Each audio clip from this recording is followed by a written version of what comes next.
Hello student, welcome to the heaven classes. चलिए शुरू करते हैं हमारे वेरी इंपॉर्टेंट क्वेश्चन की सीरीज़, जो कि जिसका भी मैथ्स का एग्ज़ाम 17 फेब को है, क्लास 10 सीबीएसई। तो उनके लिए वेरी इंपॉर्टेंट क्वेश्चन की सीरीज़ चल रही है, जो कि ये जो सीरीज़ है, जो अभी ये जो स्लाइड है वो पेयर ऑफ लीनियर इक्वेशन की है इन टू वेरिएबल्स, जो कि हमारा चैप्टर है मैथ्स में। उसके लिए इंपॉर्टेंट क्वेश्चन लाए जो 2023-2024 के क्वेश्चंस हैं। वेरी इंपॉर्टेंट क्वेश्चंस हैं जो कि आए हुए हैं क्वेश्चन के, इसके जैसे ही क्वेश्चन और भी आ सकते हैं। चलिए शुरू करते हैं। नेक्स्ट क्वेश्चन देखो, half of the difference between difference of two numbers, दो नंबर का half, half of the difference between difference of two numbers. कोई भी दो नंबर मानेंगे, लेट कर लेते हैं, लेट दी स्मॉलर, ठीक है, smaller, let the smaller number, उसको मान लेते हैं x, एंड लेट दी बिगर जो होगा ना, लार्ज नंबर, लार्जर नंबर को मान लेंगे y। ठीक, तो इसने ये बोला अकॉर्डिंग टू क्वेश्चन, ये है according to question, according to question ये बोलता है कि इन दोनों का डिफरेंस का हाफ है ना, x minus y divided by two equal to कितना है, 2। अगर इसको सॉल्व करें तो इसको यहाँ भेजना पड़ेगा, तो ये आ जाएगा, ये जो इक्वेशन बन के रेडी होगी वो होगी x minus y equal to 4। ये हमारे पास एक इक्वेशन रेडी हो गई। तो बेसिकली जो ये क्वेश्चंस होने वाले हैं, ये वर्ड प्रॉब्लम्स होने वाले हैं। वर्ड प्रॉब्लम्स, बच्चों को बहुत दिक्कत होती है वर्ड प्रॉब्लम से इक्वेशन बनाना, तो ये इस तरीके से मैं इसको इक्वेशन बनाना भी सिखाऊंगा। जो भी सारे क्वेश्चन हैं, 4 क्वेश्चन लेके आ रखा हूँ, 4 के 4 वर्ड प्रॉब्लम्स में। तो कोई भी वीडियो को स्किप ना करें और जो भी पूरा वीडियो को देखें, जिससे कि क्या होगा, उनके आगे जाके इनको थोड़ा आइडिया भी बन जाएगा कि क्वेश्चन कैसे सॉल्व करने हैं। ठीक है, नेक्स्ट क्वेश्चन का बात करता है कि द सम ऑफ द, जो नेक्स्ट पार्ट है वो कह रहा है the sum of the greater number और ट्वाइस द स्मॉलर नंबर का सम जो है वो 3 है। चलो ठीक है, फिर जैसे अकॉर्डिंग क्वेश्चन कहता है वैसे करते हैं। तो जो दूसरा बोल रहा है वो ये कह रहा है कि सम ऑफ ग्रेटर नंबर है y, है ना, ग्रेटर नंबर हमने क्या माना है, y माना है, तो इसको y प्लस, उसने बोला twice the smaller number, twice number smaller number को क्या माना है, 2x। तो एक बात ध्यान देना कि जो डिफरेंस है ना बड़े दो नंबर का, तो यहाँ पे थोड़ा सा करेक्शन करना पड़ेगा कि हम ना इसको इस तरीके से नहीं लिख सकते। तो यहाँ पे मैं एक थोड़ा सा करेक्शन करना चाह रहा हूँ, तो उसको ध्यान देना। मैं एक काम करता हूँ, इसको स्मॉलर की जगह इंटरचेंज करते हैं, है ना, तो यहाँ पे सही बनेगा, वरना तो गलत हो जाएगा ये थोड़ा सा। तो लार्जर नंबर को हम मानते हैं x, लार्जर नंबर को हम मानेंगे x, एंड स्मॉलर नंबर को मानेंगे y। ठीक है, बस ये करेक्शन करना पड़ेगा तो इक्वेशन सही बनेगी, क्योंकि दोनों का डिफरेंस पॉजिटिव में ले रहे हैं ना, वरना अगर बड़ा छोटा करेंगे, उल्टा करेंगे तो y माइनस एक्स करना पड़ेगा, तो माइनस मानना चाहिए, वरना दो सम जो होना चाहिए दोनों का sum, the sum of greater number and the twice smaller number. तो क्या होगा, देखो देखो, ग्रेटर नंबर क्या माना है हमने, x प्लस स्मॉलर नंबर का ट्वाइस, तो 2y इक्वल टू कितना दे रखा है, 13। तो दो इक्वेशन बन गई, x plus 2y equal to 13। Easy सा क्वेश्चन है, दो इक्वेशन, दो वेरिएबल, दोनों को सॉल्व करेंगे, चाहे एलिमिनेशन से करो, सब्स्टिट्यूशन से करो, क्रॉस मल्टीप्लिकेशन से करो, किसी दोनों से आंसर आ जाएगा। ठीक है, तो ये मैंने इक्वेशन यहाँ पे लिख दी है, तो मैंने इसको हटा दिया। तो इन दोनों को सॉल्व कर लेते हैं। तो एक काम करते हैं, पहली इक्वेशन से x की वैल्यू निकालते हैं। तो x इक्वल टू हो जाएगा 4 प्लस वाई। इस x की वैल्यू यहाँ पुट करते हैं अगले में, तो यहाँ x की वैल्यू लिखेंगे तो यहाँ पे रखेंगे तो क्या हो जाएगा, इसकी जगह रखेंगे तो हो जाएगा 4 plus y plus 2y equal to 13। तो यहाँ से 4 प्लस 3y इक्वल टू हो जाएगा 13, तो 3y इक्वल टू हो जाएगा 13 माइनस 4, 3y इक्वल टू हो जाएगा 13 माइनस 4 होता है 9, एंड y इक्वल टू यहाँ से हो जाएगी 3। तो y की वैल्यू कितनी आ गई, 3। अब यही 3 की वैल्यू अगर मैं इसमें रखूँ, तो यहाँ पे देखो मैं बड़ा सा लिख देता हूँ, x equal to 4 plus y, ठीक है, 4 प्लस वाई। तो 4 प्लस वाई रखेंगे तो x इक्वल टू हो जाएगा 4 प्लस वाई की वैल्यू कितनी है, 3, तो x की वैल्यू कितनी हो गई, 7। तो यहाँ पे जो बड़ा नंबर होगा, जो हमने माना है लार्ज नंबर, वो x होगा, और स्मॉलर की नंबर क्या होगा, 3 होगा। तो देखो बड़ा आसानी से क्वेश्चन हो गया। इंपॉर्टेंट क्वेश्चन है, 2023 में क्वेश्चन पूछा गया है, 2023 में इंपॉर्टेंट क्वेश्चन था, तो इसलिए ऐसे क्वेश्चन करने बहुत ज़रूरी हैं जो कि तुम्हारे पेपर में आने के चांसेस बहुत ज़्यादा है। ठीक है, नेक्स्ट क्वेश्चन करते हैं। देखो स्क्रीन पे, अ फ्रैक्शन बिकम्स 1/3 है ना, एक फ्रैक्शन जो है 1/3 बन जाता है जब when 2 is subtracted from the numerator. तो ऐसे क्वेश्चन जो करने होते हैं, तो मैं सबसे पहले इनको क्वेश्चन करने के लिए मैं तुम्हें थोड़ा सा लिख देता हूँ। ठीक है, अकॉर्डिंग टू क्वेश्चन, हमेशा क्वेश्चन के अकॉर्डिंग करना है हमने। तो अकॉर्डिंग क्वेश्चन क्या बनना पड़ेगा, हमें लेट करना पड़ेगा पहले, लेट दी फ्रैक्शन, जो फ्रैक्शन माना है हमने, है ना, लेट द फ्रैक्शन जो मानेंगे वो x अपॉन वाई मानेंगे। लेट द फ्रैक्शन जो होगा x अपॉन वाई मानना पड़ेगा। अगर ये थोड़ा सा तुम्हें दिखने में दिक्कत हो रही है तो एक काम करते हैं इसको तो इसको मैं इसमें ही लिख देता हूँ। तो मैं लिख देता हूँ कि जो फ्रैक्शन माना है वो x अपॉन वाई में, तो वाइट कलर जो अच्छा लगता है यहाँ पे ना, चौक का जो चौक से लिखते हैं उसकी तरह दिखता है तो अच्छा लगता है। जो फ्रैक्शन माना है, तो फ्रैक्शन बिकम्स 1/3, जो ये फ्रैक्शन है 1/3 हो जाता है कब, जब when 2 is subtracted from the numerator, जो 2 है सब्ट्रैक्ट करते हैं कहाँ से, न्यूमरेटर से, मतलब न्यूमरेटर ऊपर वाला तो सब्ट्रैक्ट 2 हो गया, एंड बिकम्स 1, देखो सब्ट्रैक्शन बिकम्स 1/3, 1/3 बन जाता है जब when 2 subtracted from the numerator, numerator से क्या करा गया है, x-2, मतलब ऊपर से 2 घटा दिया गया है। और फिर दूसरा तरीके से उसने ये बोला, उसने बोला अगर ये बन जाता है 1/2, यही फ्रैक्शन x अपॉन वाई वाला फ्रैक्शन क्या बन जाता है, 1/2 बन जाता है। कब बन जाता है, जब when is subtracted, when 1 is subtracted from denominator, एक घटा दिया जाता है कहाँ से, 1 से, मतलब न्यूमरेटर से 1 घटा दो, तो लिख देते हैं 1 घटा देते हैं, है ना, -1। ठीक है, तो दो इक्वेशन है, दो वेरिएबल सॉल्व करते हैं, तो क्रॉस मल्टीप्लाई करेंगे इधर भी और इधर भी, तो हो जाएगा 3x - 2, मतलब 3 2 6 हो जाएगा, इक्वल टू y। तो यहाँ से जो वैल्यू बनेगी 3x - y = 6, ये बन गई हमारी पहली इक्वेशन। और इसको सॉल्व करेंगे तो देखो जरा, ये इधर मल्टीप्लाई होगा, क्रॉस मल्टीप्लाई ये इधर मल्टीप्लाई होगा, तो ये बन जाएगा 2x = y - 1। तो यहाँ से 2x - y = क्या बन जाएगा, -1। ये सेकेंड इक्वेशन बन गई। तो इन दोनों इक्वेशन को हम क्या कर सकते हैं, सॉल्व कर सकते हैं। बस इसको मैं थोड़ा सा क्या करता हूँ कि इसको मैं थोड़ा सा हटा देता हूँ यहाँ से, इधर आ जाएगा। ठीक है, दो इक्वेशन बन जाएगी। ठीक है, तो मैं यहाँ से इसको, ये इसको कंप्लीट कर देते हैं और यहाँ से इसको हटा देते हैं। ठीक है, अच्छा फिर क्या करेंगे, सॉल्व करने के अब इन दोनों को सॉल्व कर लेते हैं। तो मैं एक लाइन खींच देता हूँ यहाँ से, तो हमारी एक लाइन अगर मैं खींचूँ तो उसमें समथिंग इस तरीके से, ठीक है, ये हमारे पे आ जाएगी। ठीक है, तो यहाँ पे हम दोनों सॉल्व करते हैं। देखो 2x - y = -1, एंड दूसरी इक्वेशन है, यहाँ से एक काम करते हैं, पहले इसमें से मैं x की वैल्यू निकालता हूँ, देखो क्या बन जाएगा। तो 3x = हो जाएगा 6 + y, और यहाँ से x की वैल्यू हो जाएगी 6 + y / 3। ठीक है, x की वैल्यू 6 + y = 3। इसको दूसरी वाली इक्वेशन में रख देते हैं, है ना, दूसरी इक्वेशन ये है, इसको यहाँ, और मैंने यहाँ पुट करके रखा हुआ है यहाँ पे। तो देखो यहाँ लिखा है 2x की वैल्यू लिखनी है 6 + y / 3, ठीक है, -y = -1। ठीक, अब इसको सॉल्व करेंगे तो क्या हो जाएगा, एक काम करते हैं, इसको अंदर से मल्टीप्लाई करेंगे, इसको इधर से मल्टीप्लाई करेंगे, तो हो जाएगा 12 + 2y / 3 -y = -1। तो इसको फिर फर्दर सॉल्व करेंगे तो एलसीएम लेना पड़ेगा।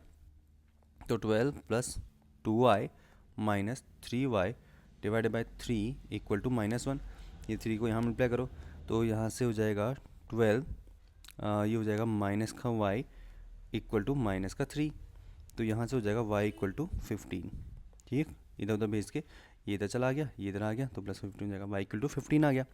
अब y की वैल्यू 15 आ गई, तो y की वैल्यू 15, ये फ्रिक्शन y की वैल्यू 15 आ गई। अगर मैं इसकी इक्वेशन यहाँ रखता हूँ तो इसमें देखो क्या आएगा, तो अगर मैं यहाँ पे रखूँ तो x = 6 + y की वैल्यू 15 रखेंगे / 3, तो इसकी जो वैल्यू आ रही है तो कितना हो जाएगा 21, 21 / 3 कटेगा तो 7। तो x की वैल्यू कितनी आ रही है, 7 आ रही है। तो होप कि यही आंसर होना चाहिए। ठीक है, तो हमारे पास इसका आंसर होना चाहिए, कौन सा क्वेश्चन है, फ्रैक्शन बिकम 1/3 वाला। तो इसका आंसर चेक कर लेते हैं एक बार, अगर आंसर सही हुआ, 2019 का क्वेश्चन था और इसका आंसर बिल्कुल हमारा 7/15 बिल्कुल सही आंसर आया। तो इसका जो फ्रैक्शन बनेगा वो 7 नहीं कितना है, 7 है ना, x/1 में आया था, तो ये हो जाएगा 7/15, करेक्ट आंसर है। ठीक है, बिल्कुल सही आंसर है, तो तुम कर सकते हो उसे। नेक्स्ट शुरू करते हैं क्वेश्चन। 3 years एगो, 3 साल पहले। तो सबसे पहले ऐसे क्वेश्चन को करने के लिए जो भी एज वाले क्वेश्चन होंगे ना, इनकी प्रेजेंट एज मान लेना, ठीक है। तो सॉल्यूशन करते हैं, इनकी प्रेजेंट मानेंगे, प्रेजेंट एज मानेंगे। लेट दी प्रेजेंट, जो भी लोग हैं उनका प्रेजेंट एज मान लो। प्रेजेंट एज क्या हो जाएगी, let the present age of Rashmi मानते हैं, रश्मि की अगर प्रेजेंट एज मानते हैं तो उसको मान लेते हैं X. And let the present age of Najma, तो नाजमा की जो प्रेजेंट एज होगी उसको मान लेते हैं वाई, ठीक है। तो अकॉर्डिंग टू क्वेश्चन जो कहता है 10 years रश्मि वॉज 3 years एगो, 3 years एगो जो होगा, तो यहाँ से जो वैल्यू होगी एक्स इसके बराबर रखेंगे वाई के 3 साल पहले, तो ये भी 3 से होगा और ये भी 3 साल कम होगा दोनों, ठीक है। तो Rashmi was thrice old age, thrice बोला है उसने, 3 गुना है, कौन, रश्मि। तो मल्टीप्लाई किसको करना पड़ेगा बराबर करने के लिए, नाजमा को। तो नाजमा को कर दो 3 से मल्टीप्लाई, नाजमा को, ठीक है। तो x-3 इक्वल टू हो जाएगा 3y-9। तो यहाँ से हो जाएगा x-3y equal to -9 + 3, x-3y equal to होगा -6। यहाँ से एक इक्वेशन हमारी रेडी हो गई, ठीक है। अब उसने बोला, उसने फिर दूसरा बोला है कि कितने साल बाद, 10 साल बाद, है ना। तो फिर ये तो था हमारा पास, ये तो था हमारे पास 3 साल पहले। अब हम करेंगे 10 साल बाद, है ना, 10 years लेटर। तो लिखेंगे 10 years लेटर, 10 साल बाद। तो उसकी प्रेजेंट एज कितनी थी x, और इसकी मान लो y। 10 साल बाद इसको x+10 कर दो और इसको y+10 कर दो, ठीक है। जब देखो होता क्या है, जब लेटर बोलेंगे ना बाद में, तो प्लस करना है, और जब तुम्हें कहेंगे एगो तो माइनस करना है, याद रहेगा, ठीक है। तो उसने बोला कि जो रश्मि होगी, Rashmi will be twice age old Najma, तो दुगनी हो जाएगी। तो इसको दुगने से मल्टीप्लाई कर दो, तभी तो वो रश्मि की एज के बराबर होगी, ठीक है। चलिए, तो इसको कर लेते हैं हम लोग 2 से मल्टीप्लाई। जब इसको 2 से मल्टीप्लाई करेंगे तो x+10 इक्वल टू हो जाएगा 2y+20, ठीक है। तो यहाँ से हो जाएगा x-2y इक्वल टू हो जाएगा 10, x-2y इक्वल टू हो जाएगा 10, ठीक है। दो दो इक्वेशन, दो वेरिएबल, हम इसको सॉल्व कर लेते हैं। तो अगर मैं यहाँ से, तो मैं क्या करता हूँ, अगर मैं यहाँ से x की वैल्यू निकालूँ, x इक्वल टू हो जाएगा -6 प्लस का 3y, और इसकी वैल्यू कर देता हूँ इधर, तो हो जाएगा -6 + 3y - 2y इक्वल टू 10, ठीक है। तो यहाँ से जो हो जाएगा -6 + y इक्वल टू 10, ठीक है। तो जैसे y इक्वल टू कितने आ गई वैल्यू, 16। तो यहाँ से y की वैल्यू आ गई 16। अब दो इक्वेशन कहीं भी पुट कर लो, तो इसकी इक्वेशन यहाँ पुट कर लेते हैं। तो x इक्वल टू हो जाएगा -6 + 3 × 16, तो हो जाएगा -6 + 16 थी जब 48, तो वैल्यू आ जाएगी माइनस का प्लस का 42, तो x की वैल्यू 42। तो x किसको माना था हमने, x माना था रश्मि, तो x रश्मि की एज जो आ गई वो आ गई 42 ईयर्स, और जो हमारी y जो माना था, नाजमा को जो माना था, उसकी वैल्यू आ गई 16 ईयर्स। तो इम्पोर्टेंट क्वेश्चन था, इजी क्वेश्चन था। देखो इतने इजी क्वेश्चन आते हैं, 2024 में क्वेश्चन पूछा गया था और ये इजीली हो गया, ठीक है। चलिए शुरू करते हैं नेक्स्ट क्वेश्चन। 16 ईयर्स एगो, है ना, 16 years ago eight the time of the marriage Ajay was 5 years elder to his wife and present age of the wife and Ajay are ratio इतना, ओके। तो एक काम करते हैं, लेट कर लेते हैं, लेट इसको थोड़ा सा रेड को हटा के इसमें वही कर देते हैं, let the age of wife, है ना, वाइफ एंड अजय, जो इसकी जो एज है उनको क्या है 8:9। तो इसको क्या लेते हैं, मतलब वाइफ की एज को मान लेंगे हम लोग 8x, और अजय की एज मान लेंगे 9x, ठीक है। वही कॉमन फैक्टर उसका x ही रख देंगे, कोई दिक्कत नहीं है। जब भी होता है ना रेशियो में होता है तो x मान लेते हैं और एक दोनों x से मान लेते हैं, ठीक है। तो अकॉर्डिंग टू क्वेश्चन 16 साल पहले, है ना, 16 साल पहले अकॉर्डिंग टू क्वेश्चन क्या बोलते हैं वो, तो 8x - 16 और दूसरा भी क्या है, वो भी हो जाएगा, जो अजय की एज है वो 8x-16 हो जाएगी। अजय की तो हो जाएगी, सॉरी ये तो उसकी वाइफ की है, तो वाइफ की जो एज हो जाएगी वो 8x-16, और जो हमारे पास अजय की हो जाएगी, अजय की जो एज हो जाएगी वो हो जाएगी 9x-16। ठीक है, तो Ajay was 5 years elder to his wife. तो जो अजय है, अजय की एज जो हमारे पास ये है, तो 9x-16 जो है अपनी बीवी से कितना बड़ा है, 8x-16 प्लस कितने साल, 5 साल बड़ा है। ठीक है, तो हो जाएगा 9x-16 इक्वल टू, ये हो जाएगा 8x और ये जाएगा माइनस का 11, तो यहाँ जाएगा 9x-8x इक्वल टू -11 प्लस का 16, जो हो जाएगा x इक्वल टू हो जाएगा 5। तो यहाँ से x इक्वल टू क्या आ गया, 5 आ गया।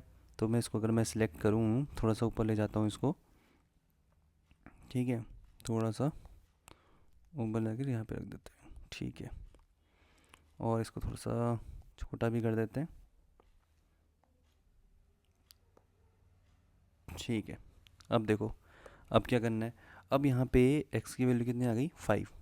कैसे हो गई, x की वैल्यू जब हमारे पास x की वैल्यू कितनी आ गई, 5 आ गई, तो उसकी जो वाइफ की एज है, तो जो तो एज जो हो जाएगी प्रेजेंट एज तो 8 × 8x है, तो कितना हो जाएगा 8 × 5 मतलब 40 साल, और 9 × 5 का 9x था ना, तो 9 × 5 हो जाएगा, 9×5 = 45।